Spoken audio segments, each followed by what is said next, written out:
Fable de La Fontaine, livre 10e. Les poissons et le cormoran. Il n'était point des temps dans tout le voisinage qu'un cormoran n'eût mis à contribution. Vivier et réservoir lui payaient pension. Sa cuisine allait bien, mais, lorsque le long âge eut glacé le pauvre animal, la même cuisine alla mal. Tout cormoran se sert de pourvoyeur lui-même. Le nôtre, un peu trop vieux pour voir au fond des eaux, n'ayant ni filet ni réseau, souffrait une disette extrême. Que fit-il? Le besoin, docteur en stratagème, lui fournit celui-ci. Sur le bord d'un étang, Cormoran vit une écrevisse. « Ma commère, dit-il, allez tout à l'instant porter un avis important à ce peuple. Il faut qu'il périsse.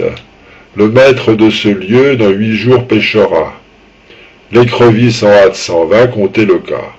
Crande et les mutes, on court, on s'assemble, on députe à l'oiseau. « Seigneur Cormoran, d'où vous vient cet avis? Quel est votre garant?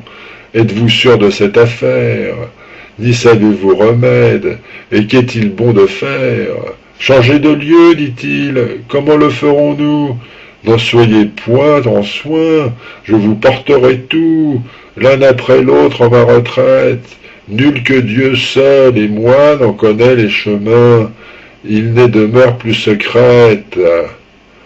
Un vivier que nature y creusa de ses mains, inconnu des traîtres humains, sauvera votre République. On le crut, le peuple aquatique, l'un après l'autre, fut porté sous ce rocher peu fréquenté. Là, Cormoran, le bon apôtre, les ayant mis en un endroit transparent, peu creux, fort étroit, vous les prenez sans peine, un jour l'un, un jour l'autre. Il leur apprit à leurs dépens que l'on ne doit jamais avoir de confiance en ceux qui sont mangeurs de gens. Ils éperdirent peu, puisque l'humaine engeance en aurait aussi bien croqué sa bonne part. Qu'importe qui vous mange, homme ou loup, toute pense me paraît une à cet égard. Un jour plus tôt, un jour plus tard, ce n'est pas grande différence.